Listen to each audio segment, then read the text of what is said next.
at the bottom of the well.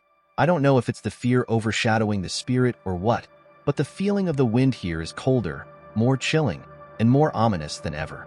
It brushes through the hair, down the spine, then swiftly across the shoulders, as if an invisible hand is touching. Now it's November, and in my hometown, it's the season of harvesting rice.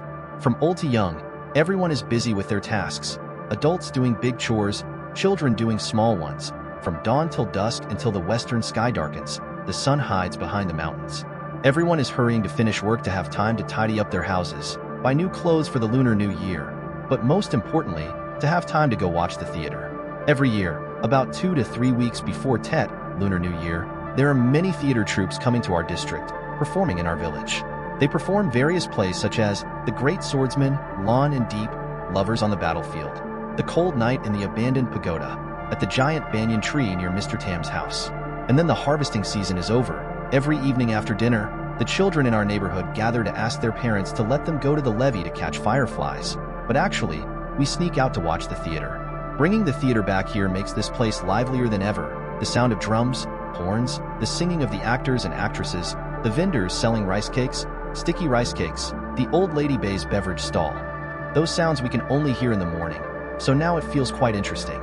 Hoping every day would be like this to make our village lively, bustling, and full of light. Sitting on a rock waiting for a while, the showtime has arrived. The warriors and generals, majestic and solemn, step out. The king sits on the golden throne, surrounded by beautiful concubines. The beginning of the play hasn't been long when the clouds started to turn black. Rain began to fall, each drop soaked into the shoulders, accompanied by flashes of lightning illuminating a corner of the dark sky. Then gusts of wind blew sand and dust. The producer saw this and apologized to the audience and promised to make up for it the next night. We, the kids, went back home in disappointment, thinking we would see heroic battles between heroes and bandits. The scene of old mothers sitting at home waiting for their sons to return from battle. The scene of Twikio sacrificing herself to save her father with tears. My friends and I reluctantly walked back home. Halfway through the rain stopped, and the moon gradually appeared. Although there were 7 or 8 of us, every one of us was afraid of ghosts, even though we had never encountered one, only heard stories from family members. The road back to the village is dark, muddy. No matter how hard we strain our eyes, we can't see anything but the vast black mysterious space. The mist begins to fall. The cold spreads throughout the body to every fingertip and strand of hair. The ground is rough, scattered with large and small rocks. Stepping on them only results in scraped and bleeding skin. The way back is difficult enough, and we have to pass through the ghostly cemetery. Graves and tombs here are densely packed, crowded together like a forest of tombstones. The scent of the incense from the many graves has long since disappeared due to lack of visitors, and also because of the rain and wind, making them even more desolate and lacking solemnity. Some graves have been dug up. It's unclear who did it. These graves, I've heard my grandmother say, have been there since the time of the French and American invaders. They dropped bombs killing hundreds of people, and right beneath my feet, there might be a B-52 bomb. Deep inside, the grass grows alternately covering the graves, under the dim light of the moon. Everything here becomes even more ethereal. Looking into the distance in this deserted field, mango trees, jackfruit trees stand tall as if there were tall figures hiding in them, staring out. I don't know if it's the fear overshadowing the spirit or what, but the feeling of the wind here is colder, more chilling, and more ominous than ever. It brushes through the hair, down the spine, then swiftly across the shoulders, as if an invisible hand is touching. The wind makes the branches on the trees clash against each other, creating eerie sounds, sounding like cries of agony in the dark night. Suddenly, in my mind, scenes of horror, ghost stories, and the eerie tales my grandmother used to tell appeared vividly, uncontrollable. So I clenched my teeth, summoned all my courage, and pressed on, not daring to utter a word. Breathing became more difficult, as if someone was squeezing my chest tightly. The road ahead was dark, deep, and deserted, with no one in sight but grass and trees, occasionally interrupted by distant echoes of barking dogs. As we walked, suddenly there was a noise coming from the bushes behind us. Upon hearing it, a chilling fear ran down my spine, goosebumps appeared, and sweat poured down my forehead and back, heart pounding, breaths becoming more labored. We dared not look at each other, nor turn our backs, for we all knew what might be lurking behind us. Before I could instruct everyone to run, Tone, without hesitation, reached into his pocket, grabbed a large stone and hurled it into the bushes while shouting, "Are you a person or a ghost? Show yourself." In my mind, I wondered what had emboldened him today. Usually, he was quite timid and wouldn't dare such a thing. After that taunting remark, silence fell over the bushes, completely different from its initial terrifying demeanor. We breathed a sigh of relief, thinking it might have been a snake or a wild cat hunting for prey. Just as I was about to take a step forward, a faint white figure suddenly appeared in the bushes, crossing the road. The only flashlight in Ben's hand suddenly went out. I immediately screamed in utter terror, "Ghost! Ghost! Run! Hurry!" As soon as I finished speaking, the figure lunged forward, its long black hair covering half of its face, its white garment obscuring its legs. Despite the faint light of the moon, I could clearly see its other half, its pale face, veins bulging, head tilted to the right, its deep, eerie eyes glaring at me, cold and chilling, no different from the gust of wind earlier. Looking at Tone, who was brave and audacious moments ago, his face was now as pale as death. The others looked no different. So, in panic, we all scrambled, legs trembling, heads down, running forward, not daring to look back.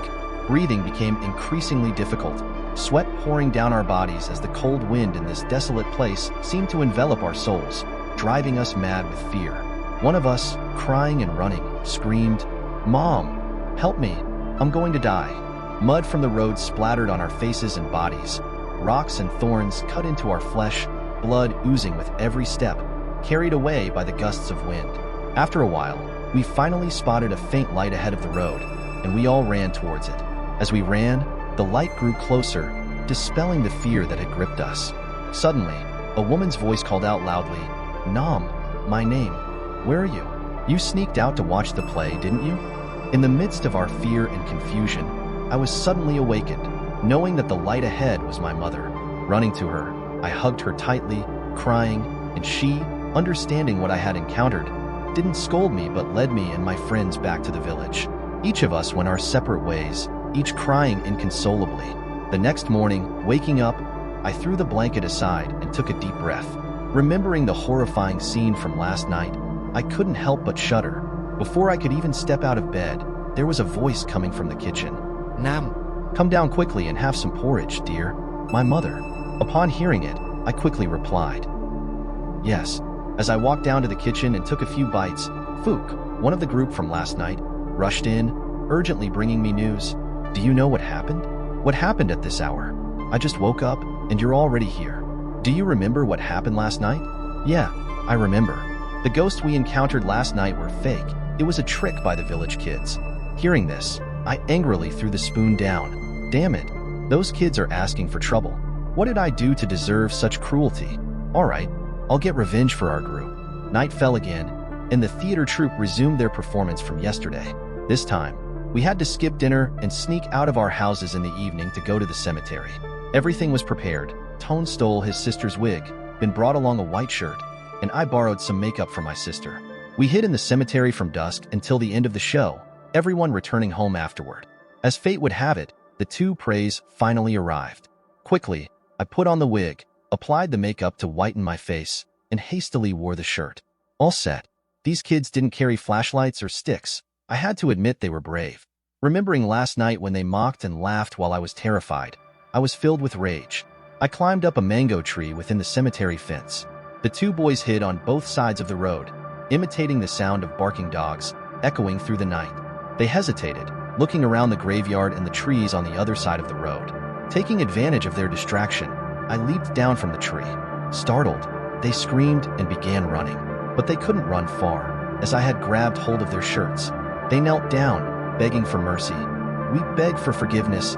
Please spare us. We were just fooling around." I let go, laughing, while they ran off in a panic, screaming. Walking out, I asked Ben and Tone, "Well, are you two satisfied now? Did I perform well enough?" But there was no answer from either of them. The eerie silence of the place was frightening. I silently thought they must have been bitten by mosquitoes and fled home early. Pleased with my revenge against the two kids, I returned to the well in the cemetery to admire my handiwork. Little did I know, my disguise was so convincing that even I shuddered at the sight. I hurried back to the village, slipped through the crack under the door, and climbed into bed, falling into a deep sleep until morning. The next day, I ran to Ben and Tone's house to tell them about the scene from last night. When I arrived, I saw their parents sitting on the bed, crying bitterly. I ran over and asked, "Aunt Nam Hong, what's wrong? Why are you and Uncle crying so much? And where are Tone and Ben?" Through tears, Aunt Nam Hong replied, "I'm crying because of them. They're still missing since last night, and we don't know where they are. Oh God, I'm so worried." Hearing this, I trembled and ran back home, anxiety and fear weighing heavily on my shoulders. I wondered, where did they go last night?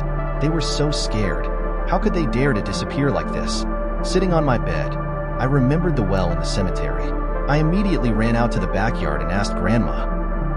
She said that the well had been there for generations, my dear. There was once a young girl who committed suicide because she was expelled by her parents for being pregnant out of wedlock. No one in the village dared to go near that well, and it never had any water no matter how much it rained. My mind began to spin. My limbs trembled uncontrollably. I remembered the face under the well from last night. Oh my God. My mouth went dry. My throat choked up. I bent down, sweat dripping onto the ground. Everything blurred before my eyes. Before I could utter another word, there was a commotion from Aunt Nam Hong's house. I immediately ran to the main door and rushed through to her house. What met my eyes at that moment wasn't the usual sight of the two brothers sitting on the ground playing as they did every day. Instead, there was blood. The two of them lying dead with pale faces, dirt flowing from their mouths, eyes rolled up, with scratches and cuts all over their bodies. 3 men from the search team said they found them lying in the bamboo bushes, their mouths full of dirt, and it was difficult to pull them out. No one knew how they got in there. Even a dog would find it hard to squeeze in, let alone them. Their mother ran back, hugging them and crying, her wails echoing through the silent village, perhaps the most horrifying sight I had ever seen. Suddenly, their father felt their necks and noticed some scratches, revealing faint words. Silent for a few seconds, he then read aloud, "The next one is you." The whole village looked at each other, not knowing who you was. But perhaps I knew best who you was. And tonight, the theater troupe continued their performance. I was confined to the house for my 2-night escape, and the entire village had gone to watch the play. Only I remained in the house, with the dark, cold space around me. The sound of chanting prayers for the souls of the two brothers echoed outside. The wind blew, causing the 2 windows to bang against each other, and the candles suddenly went out. Along with that came a knocking on the door in the night, with a whispering voice of a woman,